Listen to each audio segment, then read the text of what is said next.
Hola, ¿qué tal? Seguidores de El Rincón Brujo, cápsulas de ciencia.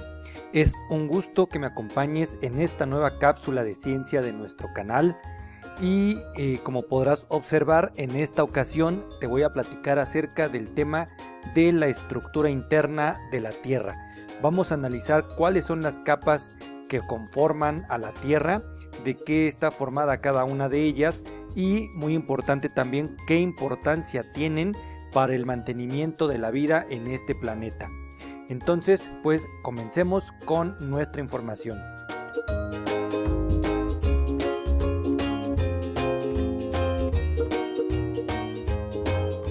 Mira, analicemos la información que te presento en esta imagen. Si cortáramos la Tierra por el centro, encontraríamos que bajo la corteza hay diversas capas cuya estructura y composición varía mucho. Por encima tenemos a la atmósfera, por encima de la Tierra obviamente, la cual es una capa de gases a la que llamamos comúnmente como aire. Esta capa está formada a su vez por una serie de capas que funcionan como escudo protector del planeta, mantienen la temperatura y permiten la vida. También es importante que tú recuerdes que en este planeta hay una gran cantidad de agua. Gran parte del agua que encontramos en nuestro planeta está en estado líquido, aunque también podemos encontrar agua en estado gaseoso, por supuesto, y en estado sólido, por ejemplo en los polos o en las partes altas de las montañas.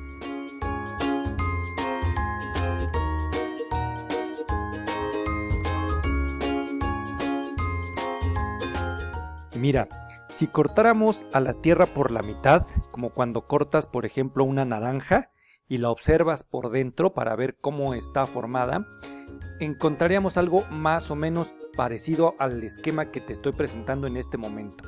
Encontraríamos que en la parte más externa, aquí está señalada, tendríamos una muy delgada capa que llamamos corteza.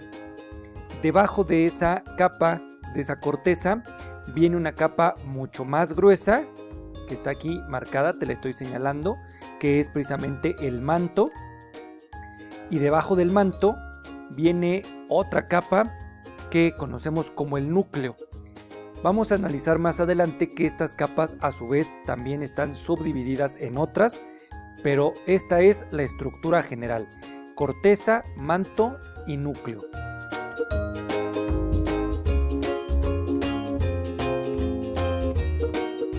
Vamos a analizar cada capa y vamos a empezar primero con la corteza terrestre. Tiene la corteza terrestre algunas características como lo que vamos a comentar a continuación.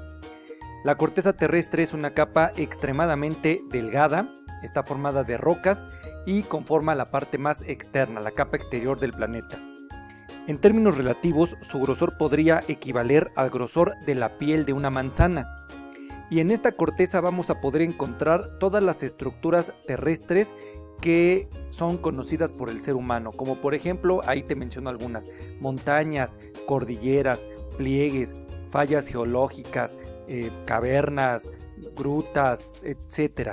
Todas las formas terrestres que conocemos están precisamente en la corteza terrestre. La corteza terrestre también alberga prácticamente la gran mayoría de los recursos naturales que el ser humano extrae y aprovecha para la subsistencia, para satisfacer nuestras propias necesidades. ¿Como qué recursos? Por ejemplo, el agua, que está presente en ríos y océanos, los hidrocarburos como el petróleo y el gas natural, recursos energéticos como el calor a partir de la geotermia, recursos minerales por supuesto también. Entonces la corteza terrestre, como te darás cuenta, es sumamente importante para el mantenimiento de la vida en general en nuestro planeta, y bueno, obviamente también muy importante para el ser humano, para poder satisfacer las necesidades que nosotros hemos pues a lo mejor generado nosotros mismos. Esta corteza se va a dividir en dos partes: la corteza continental, que como el nombre lo está indicando, forma a los continentes, es la parte que no está sumergida en los océanos, y esa corteza continental es entonces lo que nosotros vemos cuando vemos el globo terráqueo desde lejos en fotografías, lo que vemos que forman los continentes, eso es la corteza continental, de ahí su nombre. Y tenemos también la corteza oceánica, que también, como su nombre lo indica, la corteza oceánica es el piso, por así decirlo, es el piso del océano, el piso de los océanos, del mar. La corteza terrestre representa el 30% del total de volumen de la corteza, de las capas de la Tierra. Es más gruesa y más vieja que la corteza oceánica, pero menos densa y extensa. En esta imagen te estoy representando precisamente a la corteza continental, que está aquí representado en color amarillo. Como yo te decía, es lo que forma los continentes, y la corteza oceánica, que es la parte que va a servir de piso de los océanos, por llamarlo de alguna manera. Entonces aquí están la corteza oceánica, y bueno, puedes observar algunos nombres también importantes en esta imagen que te comparto. Y un dato adicional importante también, aquí te pongo algunas características, una tabla comparativa entre algunas características de la corteza continental y de la corteza oceánica. Te invito a que, si tú así lo deseas, la analices con más detalle. Aquí, bueno, ya es bastante clara la tabla, pero si tú quieres tomar algún dato, te invito a ponerle pausa al video y después continuar con la explicación. Continuemos nosotros por el momento.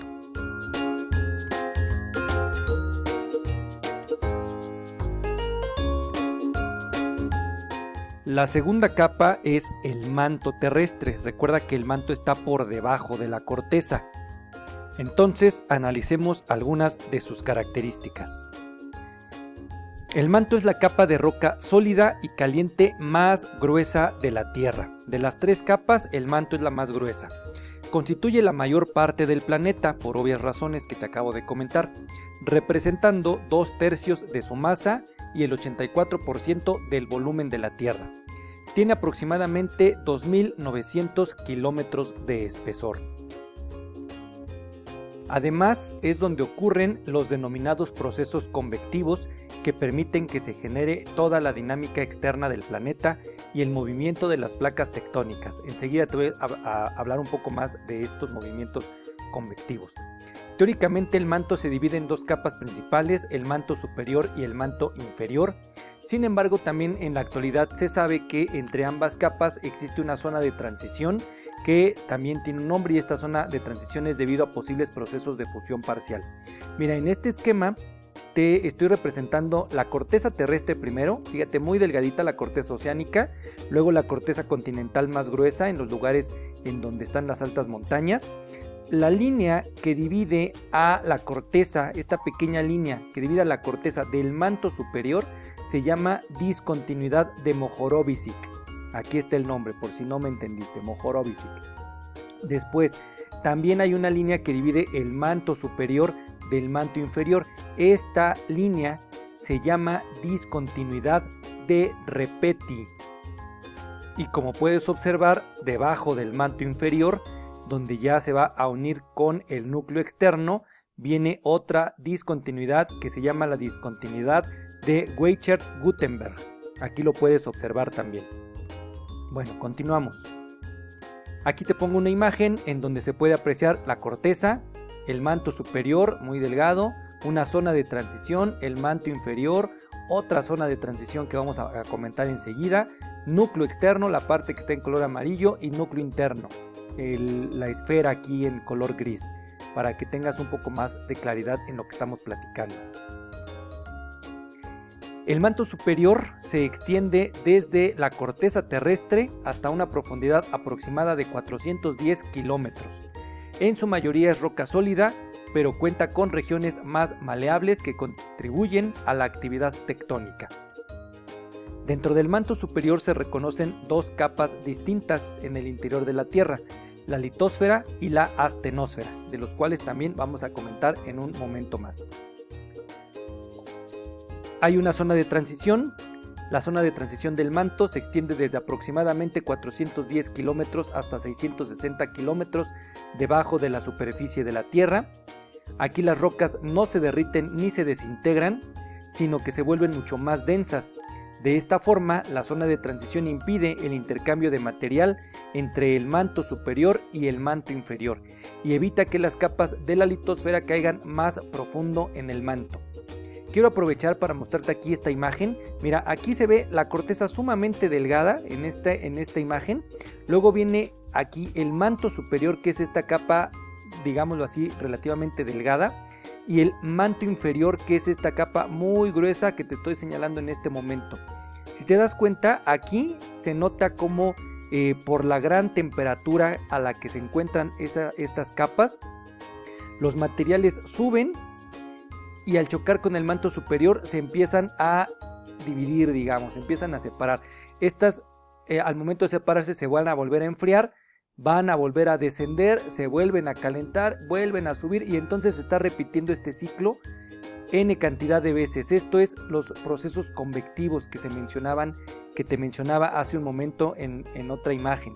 Entonces, aprovechando ahí lo quise hacer, aprovechando la imagen que te estoy mostrando. Vamos a hablar ahora del manto inferior. El manto inferior se extiende desde 660 kilómetros hasta aproximadamente 2700 kilómetros debajo de la superficie de la Tierra. Como es de esperar, el manto inferior es más caliente y denso que el manto superior y la zona de transición. Sin embargo, es mucho menos dúctil que ambas zonas. Y aunque el calor hace que las rocas se suavicen, la intensa presión mantiene el manto inferior en estado sólido.